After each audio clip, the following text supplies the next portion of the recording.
Hi everyone, welcome to another video. Today we're going to discuss the basics of mindfulness. Mindfulness is basically about being aware of the present moment and not being lost in thought.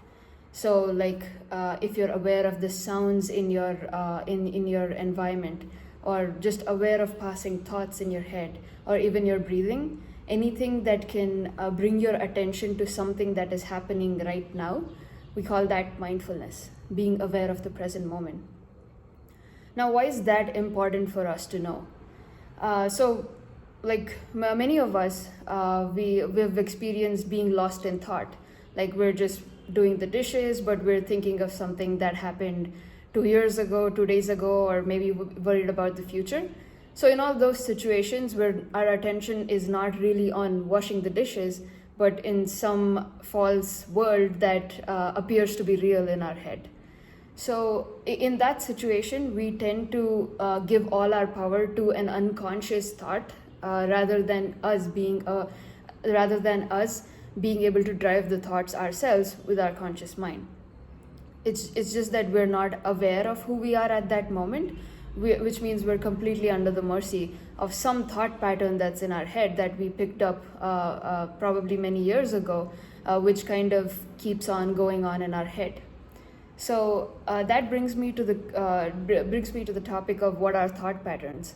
Thought patterns are just thoughts that we have given attention to many times. So let's say that I'm at work and then a thought passes my head which says, I'm not good enough. Okay, this is one example of a thought. So I could do two things. In the unconscious state, I will be lost in thought. The moment that thought appears, I'll believe it and I'll be like, okay, I'll start to get agitated a little bit. Oh my God, I'm actually not good at work.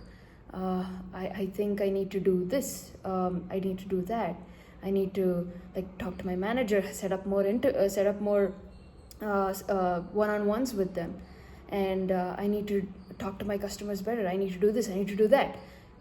That's a stress response to that one single thought that said, I am not good enough. Now let's talk about the second reaction that I can give, which is to realize, first of all, that that's a thought. And then, so instead of thinking, I am not good enough, you can step out of the thought and say, I am just looking at a thought that says, I am not good enough. And then I'm just looking at a thought. So if you really think about it, you, the person over there, is just noticing a thought going about, but you don't have to believe everything that your mind says. So that time you have taken the power back from your mind. So instead of your mind running you, you are running the mind. When you choose what thoughts to give attention to, what not to give attention to. And it's the thoughts that you do give attention to that those are the thoughts that are going to become real, or rather that they appear real, and also you start seeing evidence for that in your workplace. So in other words, if you actually do believe the thought, I am not good enough, you're going to start seeing it from other people. Maybe they'll come and give you advice, hey, you should do this, you should do that, you're not going to get a promotion this year, things like that. Versus if you stop giving attention to that thought, people will start to reflect that to you as well. You're already good enough. There's nothing extra you need to do to satisfy someone else or even your own ego. So basically you start stepping into your own power when you stop giving attention to thoughts that are not actually serving you, or in other words, thoughts that you don't want to be true. As simple as that. Some of you might ask a question that, okay, so then do I stop growing, or do I stop doing things because I don't need to, or I'm already good enough? That's not what I mean, in the sense that when you follow your intuition, you will always be guided to grow and take actions towards a much bigger goal, rather than believing a thought that was not true to begin with. So that's kind of what I mean. Your intuition is not gonna fail you. You will still take steps to grow, but not necessarily to as a means to an end. Me being inspired to create new things is different from trying to do things just because I need to be I need to feel validated, or I'm not good enough, and things like that.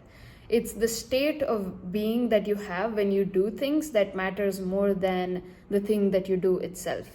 So that's kind of the point I was trying to make. It's not like you just stop doing all the things just because you stepped out of the thought patterns themselves.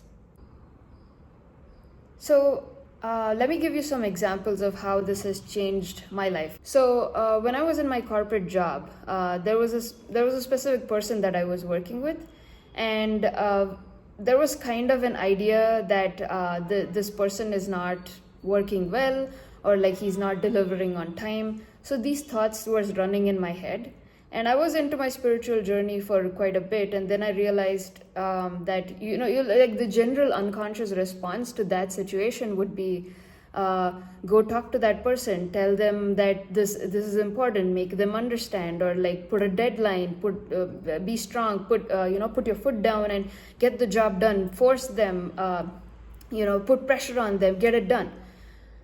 That's like the unconscious route to dealing with that situation. Whereas when I started practicing mindfulness, I realized that the only reason why that person was showing up that way to me was because I was projecting that belief on them and not the other way around. So basically, the environment that you create is a reflection of your internal state and not just what it is on the outside.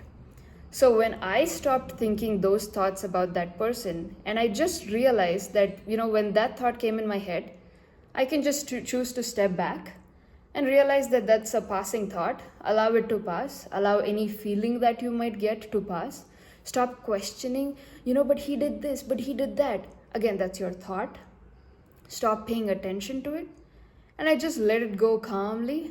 I didn't have any, it was not a big thing for me. So it was easy to let go. And when I let it go, that person showed up differently. A few weeks later, like I didn't even try to check on him or anything. Just a few weeks later, he shows up with a lot of interest. He actually got a lot of stuff done for the project, and he was fine. Everything appeared fine. I'm not saying that this is what I did is going to give you that exact outcome, but it's just that the reality that you have created in your head is exactly what is going to get reflected back. So whether that person shows up to you as somebody who starts to do more work, or if something else is going to happen, maybe they'll hire someone else to do it, or like anything could happen. It's just that specific reality that this person is not working well will cease to exist once you stop giving attention to it. So that's the reason why I focus on mindfulness a lot, because it's important to know what you're thinking unconsciously, because you might just be caught up in that thinking and like so used to it that you won't even realize that you are creating that circumstance on the outside. So it's important to practice mindfulness so that you catch yourself in that thought and just simply decide to stop giving it your attention. Okay. So now, how do I practice mindfulness? It's simple. It's nothing too complicated about practicing mindfulness. It's just about being aware of the present moment. So just start to consciously like maybe one thing that you can, if you're new to mindfulness or practicing mindfulness, maybe you can start off by like keeping an alarm for every hour of the day, and just for like a minute during the top of the hour, you can decide to focus your attention on your breath or the sounds in your environment. So just practice bringing your attention from wherever you are in your head back to the present moment, like again and again and again. That pretty much will start training your body to do that more naturally, because like so far our natural state has been to be caught up in thoughts. We're going to shift that to being in the present moment. Okay. So that's simply about practicing, and you could put your attention on your breath. That's helpful, or your inner body, or sounds in your environment, whatever is easy for you. Just be aware of the fact that you had a thought. If let's say you're caught up in thinking and then you realize, oh, I was just lost in thoughts, let me bring my attention back to the present moment. That's it. That's literally it. You don't need to justify why you need to bring yourself back to the present moment, etc., etc. Because there are so many things in your head that will take up your energy and you'll feel like I need to think about this. It's very important and things like that. It's okay. Let it continue if it needs to. You don't have to force yourself to bring yourself back to the present moment. It has to be natural. Even if you want to continue thinking, just continue thinking as long as you need to, and then bring it back. The only thing is you just need to be aware that you are thinking it and you haven't unconsciously become the thought itself. You need to be aware that you are the person or the entity that's looking at the thought and not the content of the thought itself. Just be aware what is happening right now. That's it. So that'll like help you take your power back and help you stop giving attention to things that you don't want to give attention to. That's just the first step. Right. And then, so I think a very common question that I asked during this beginning of this journey is that if I stop thinking, then how will I make decisions and things like that. That's another thought too. That's another thought pattern that just is trying to create fear in you so that you don't, so that the ego doesn't die. But don't worry about that. You're not going to go to the extent where something like you're going to do something weird or bad because of that. You are always intuitive, and whatever action you need to take, whatever things you need to say will come from intuition. It is a practice. It is going to take time. It's just that it has to be done one step at a time. So you're going to make decisions based on intuition and not necessarily through thought patterns or through overthinking alone.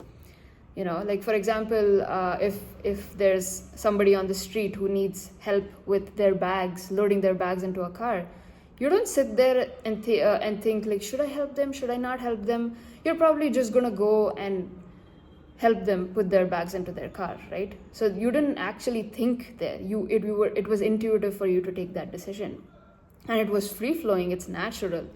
Okay, you didn't feel bad helping that person or anything like that. So just start to trust your intuition a little more and your thought patterns less, and you'll be able to make that shift.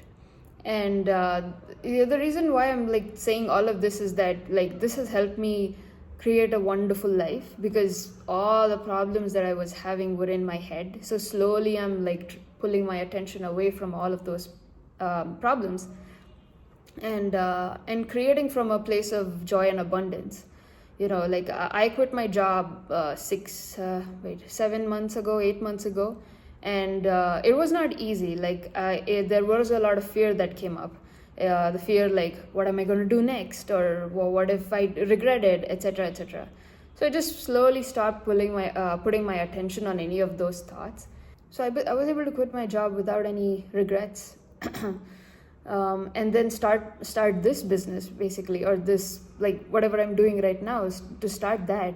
And it needed me to be very, very mindful of all the thought patterns that were in my head that were stopping me from doing this before, or rather that would have stopped me anyway, and decided to take my attention off of it, and they just dropped off like they were not even true to begin with. So that was super useful, and pretty much this is the way to achieve a lot of your dreams. It's not about how capable you are. It's about how mindful you are about the thought patterns that are stopping you, and just consciously decide to not give it your attention anymore. Okay. So that's all I have for now. This is just an intro to mindfulness and kind of the basis of what the future videos will be like. I will see you soon. Please comment down below and like and share with any of your friends who might find this useful. Comment any of the topics you want to talk about, or specific questions or specific experiences you've gone through where you might need some confirmation or an explanation from this conscious standpoint, and I'll do my best to answer them. Thank you. I'll see you soon.